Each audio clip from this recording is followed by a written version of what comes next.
Dear student, today my topic is UV visual spectroscopy. इससे पहले मैंने आपको एक स्पेक्ट्रोस्कोपी का बेसिक इंट्रोडक्शन बताया था कि स्पेक्ट्रोस्कोपी होती क्या है। आज हम UV विजुअल स्पेक्ट्रोस्कोपी के बारे में पढ़ेंगे। एक प्रिंसिपल था, वो मैंने आपको पहले ही बता दिया, कौन कौन से टर्म्स यूज होते हैं इसमें। वेवलेंथ है, फ्रीक्वेंसी है, वो सारी चीज़ें, एनर्जी और वेवलेंथ किस तरह से आपस में वो रहता है, वो सब मैंने आपको पहले बताया था। आज हम सिर्फ यूवी विजुअल स्पेक्ट्रोस्कोपी की बात करेंगे। तो यूवी विजुअल स्पेक्ट्रोस्कोपी होती क्या है? तो UV visual, the another name for this technique is electronic spectroscopy since it involves the promotion of electron from ground state to the higher energy state. It is very useful to measure the number of conjugation double bond and also aromatic conjugation within the various molecule. कुल मिला के UV visual spectroscopy है, उसका दूसरा नाम हम electron spectroscopy कहते हैं। क्यों कहते हैं? क्योंकि सिर्फ इसमें अपन क्या करते हैं, किसकी स्टडी करते हैं?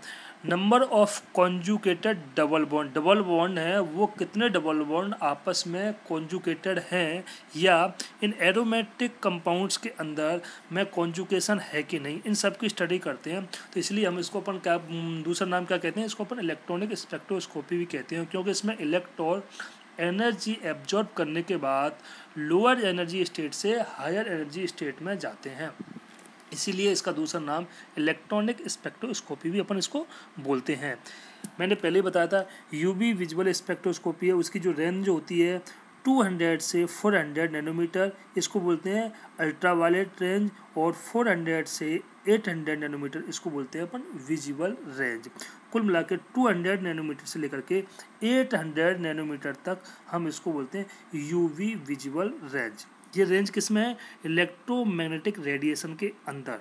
उसमें 200 से लेकर के और 800 तक की जो रेंज होती है उसको हम यूवी विजुअल रेंज बोलते हैं, जिसमें जो विजुअल रेंज होती है वो 400 से लेकर के 800 तक होती है, जिसमें हमें कलर दिखाई देते हैं, मतलब विजुअल, जिनको अपन आंखों से देख सकते हैं, उसमें कलर हमें दिखाई देते हैं। इसको बोलते हैं अपन यूवी विजुअल स्पेक्ट्रोस्कोपी।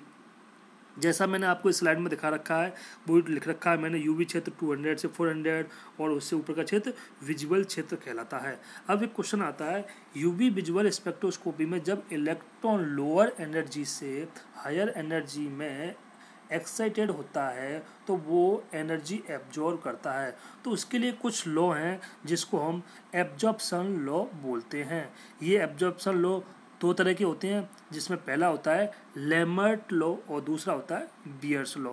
लेमर्ट्स लॉ क्या होता है? इसमें when A monochromatic radiation is passed through a solution, the decrease in the intensity of radiation with thickness of the solution is directly proportional to the intensity of the incident light।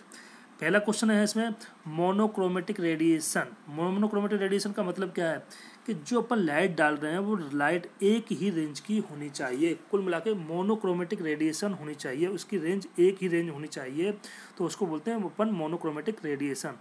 साफ साफ इसमें लिख रहा है, एक light है, उस monochromatic radiation को अगर किसी सॉल्यूशन से पास करते हैं तो उसकी जो इंटेंसिटी है वो डिक्रीज होती है, किसके साथ में? उस जिस सॉल्यूशन से पास करते हैं उसकी थिकनेस के साथ में। तो ये directly proportional to the intensity of incident radiation. जैसा कि इसमें दिखा रखा है, आई है वो the intensity of incident radiation है, एक्स है थिकनेस ऑफ द सॉल्यूशन है। कुल मिला के इसके बाद में जो लेमर्ट्स लॉ है उसका मैथमेटिकल -di/dx और प्रोपोर्शनल टू आई है। सो ये आपने इसका जो मैथमेटिकल है इसमें हो रहा है, इसके बाद इसमें इंटीग्रेशन किया है ln i/i0 बराबर -ki।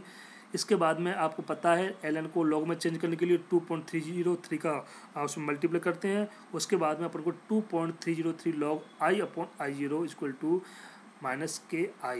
log i/i0 equal to होता है ए, इसको बोलते हैं अपन एब्जॉर्बेंस, और k/2.303 इक्वल टू होता है ई, इसको बोलते हैं एब्जॉर्प्शन कोफिशिएंट। कुल मिला के ए इक्वल टू ई आई, ये लेमर्ट्स लॉ है। दूसरा जो लॉ है इसके लिए उसको बोलते हैं अपन बियर्स लॉ। बियर्स लॉ और लैम्बर्ट्स लॉ में सिर्फ एक ही अंतर है कि उसमें जो light intensity of incident light है वो उसकी थिकनेस के साथ साथ कंसंट्रेशन ऑफ द सॉल्यूशन दोनों पर डिपेंड करती है। जैसा कि इसमें लिख रखा है, when A monochromatic radiation is passed through a solution, the decrease in the intensity of radiation with thickness of the solution is directly proportional to the intensity of incident light as well as concentration of the solution. इसमें सिर्फ concentration जुड़ जाता है, वही same दे रखा है इसमें। आई intensity of incident radiation है, x thickness of the solution है और सी कंसनट्रेशन ऑफ द सॉल्यूशन है। इसका जो मैथमेटिकल है उसको निकालने के बाद में लास्ट में जो लैम्बर्ट्स लॉ हमें प्राप्त होता है वो ए इक्वल टू ई सी आई होता है। उसमें इसमें सिर्फ सी जुड़ जाता है, कंसनट्रेशन है, और ऊपर वाले में कंसनट्रेशन नहीं होता है। तो टोटली अपना लैम्बर्ट्स बियर लॉ का एक मैथमेटिकल है जो आपको मैंने स्लाइड के द्वारा बताया गया है। इसके बाद इसमें मैंने आपको जैसे पहले वाली स्लाइड में एक सबसे पहले मैंने आपको बता रखा है इसमें कि इंस्ट्रूमेंटेशन, मैं पहले ट्रांजिशन से पहले इलेक्ट्रॉनिक ट्रांजिशन से पहले आपको इंस्ट्रूमेंटेशन के बारे में बता देता हूँ थोड़ा सा कि यूवी विजुअल के अंदर होता क्या है, स्पेक्ट्रा हमें कैसे प्राप्त होता है। जब हमारे इलेक्ट्रॉन, पाई इलेक्ट्रॉन या सिग्मा इलेक्ट्रॉन हैं, वो एनर्जी एब्जॉर्ब करते हैं। एनर्जी एब्जॉर्ब करने के बाद ये इलेक्ट्रॉन लोअर एनर्जी स्टेट से हायर एनर्जी स्टेट में एक्साइटेड होते हैं और उस एक्साइटेड होने के बाद में इन्होंने एनर्जी एब्जॉर्ब करते हैं। जब वापस इलेक्ट्रॉन लोअर एनर्जी स्टेट में आता है तो वो एनर्जी को इमिट करता है, तो हमें एक स्पेक्ट्रा प्राप्त होता है, एक एब्जॉर्बेंस प्राप्त होता है। इसके बीच इसका जो इंस्ट्रूमेंटेशन है, यूवी विजुअल में जो इंस्ट्रूमेंटेशन यूज किया जाता है उसको स्पेक्ट्रोफोटोमीटर कहते हैं। स्पेक्ट्रोफोटोमीटर एक डिवाइस जो इसके अंदर यूज किया जाता है जिसमें एक लाइट का सोर्स होता है। लाइट के सोर्स के रूप में हम इसमें टंगस्टन फिलामेंट या हाइड्रोजन डिस्चार्ज लैंप इसमें हम यूज करते हैं, जिससे एक लाइट यहाँ से एक मोनोक्रोमेटिक रेडिएशन पास की जाती है। सॉल्वेंट के रूप में इसमें मैंने आपको बता रखा है, स्लाइड के अंदर बता रखा है, इसमें हम सॉल्वेंट के रूप में इथाइल अल्कोहल या हेक्सेन यूज करते हैं। इथाइल अल्कोहल और हेक्सेन अपन क्यों यूज करते हैं, मोस्टली जो लैब के अंदर है उसमें अपन इथाइल अल्कोहल यूज करते हैं। इथाइल अल्कोहल अपन को आराम से लैब में मिल भी जाता है, सस्ता भी होता है, इसलिए अपन इसमें ज़्यादातर सॉल्वेंट है इथाइल अल्कोहल यूज करते हैं। इंस्ट्रूमेंट में मैंने आपको बताया था एज लाइट सोर्स के रूप में इसमें टंगस्टन फिलामेंट के रूप में यूज करते हैं, या हाइड्रोजन डिस्चार्ज लैंप वो हम इसके रूप में सोर्स के रूप में यूज करते हैं। दूसरा जो मेनली इसके अंदर है कि जो सैंपल लेते हैं, जिसके सैंपल का अपन को यूवी विजुअल स्पेक्ट्रा लेना है, वो हम सिलिका सेल में यूज करते हैं। सिलिका सेल क्यों यूज करते हैं, क्योंकि ये यूवी विजुअल जो रेडिएशन आती हैं उनको आराम से उसमें से ट्रांसपेरेंट होती हैं। इसमें अपन glass cannot be used, glass अपन में यूज नहीं करते हैं क्योंकि it absorb strongly in the ultraviolet region, क्योंकि ये जो अल्ट्रा वायलेट रेडिएशन है डालेंगे वो ग्लास के द्वारा एब्जॉर्ब हो जाती है। इसलिए हम सिर्फ इसमें सिलिका सेल यूज करते हैं जिसमें अपन सैंपल लेते हैं। मेनली इसमें यही है, एक लाइट सोर्स से अपन लाइट डालते हैं, वो लाइट सोर्स के उसके बाद प्रिज्म पर पड़ती है। प्रिज्म के बाद में हम दो चीज़ लेते हैं इसमें, एक सैंपल सेल और दूसरा लेते हैं रेफरेंस सेल। सैंपल सेल होता है, अपन सिलिका सेल लेंगे, सिलिका सेल में अपन जिस सैंपल का अपन को यूवी विजुअल स्पेक्ट्रा लेना है उसको उसके अंदर लेंगे सैंपल सेल के अंदर। दूसरा रेफरेंस सेल लेते हैं। इन दोनों से रेडिएशन गुजरती है, गुजरने के बाद में वापस जाने पर ये रेडिएशन जब एम्पलीफायर में जाकर रिकॉर्ड होती हैं तो हमें एक स्पेक्ट्रा प्राप्त होता है। उस स्पेक्ट्रा की हम कंपेयरिंग स्टडी करते हैं। तो एक सैंपल सेल और एक जो क्या लेते हैं अपन रेफरेंस सेल लेते हैं, दोनों का जो स्पेक्ट्रा होता है वो अलग अलग प्राप्त होता है। तो सैंपल सेल में जो हमने सैंपल लिया है, जिसका हमने यूवी विजुअल स्पेक्ट्रा ले रहे हैं, वो हमें उसमें साफ साफ दिखाई देता है कि ये कौन सा इसका एब्जॉर्ब जो बैंड है वो हमें कहाँ प्राप्त हो रहा है। तो एक सिंपल इंस्ट्रूमेंट इसमें अपन यूज करते हैं जो मैक्सिमम लेवल में अपन को प्राप्त हो जाता है। इसका जो स्पेक्ट्रा लेते हैं उसमें किस तरह से इलेक्ट्रॉन का ट्रांजिशन होता है, कैसे इलेक्ट्रॉन अपन लोअर एनर्जी स्टेट से हायर एनर्जी स्टेट में जाता है और फिर वापस नीचे आता है हायर एनर्जी स्टेट से लोअर एनर्जी स्टेट में, तो एक हमें एब्जॉर्प्शन बैंड प्राप्त होता है। इसके बारे में हमारे इसमें टाइप्स ऑफ इलेक्ट्रॉनिक ट्रांजिशन है, बहुत सारे ट्रांजिशन हैं इसमें, मोस्टली 4 तरह का ट्रांजिशन है। आपको मैं इसमें स्लाइड के बारे में आपको बता रहा हूँ। जो ट्रांजिशन है वो मुख्य रूप से हैं आपके सिग्मा टू सिग्मा, फिर उसके बाद आता है सिग्मा टू सिग्मा हो गया, दूसरा होता है n टू सिग्मा, तीसरा है पाई टू पाई और चौथा है n टू पाई।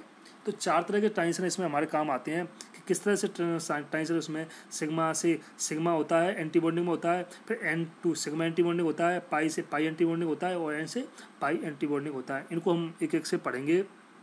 तो कुल मिला के इसमें यूवी विजुअल स्पेक्ट्रोस्कोपी में जो हम स्टडी करते हैं वो इलेक्ट्रॉन की स्टडी करते हैं और इलेक्ट्रॉन किस तरह से लोअर एनर्जी स्टेट से हायर एनर्जी स्टेट में जाता है।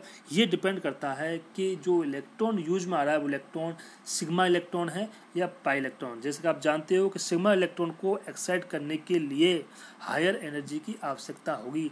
जहाँ हायर एनर्जी की आवश्यकता होगी वहाँ वेवलेंथ का मान कम होगा, क्योंकि इज इक्वल टू 1/λ होता है। लैम्डा का मान अधिक होगा, एनर्जी का मान कम होगा, एनर्जी का मान यहाँ अधिक होगा और लैम्डा का मान कम होगा।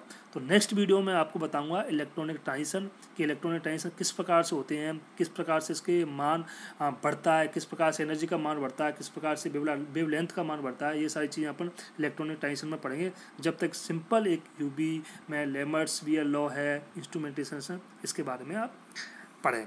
Thank you.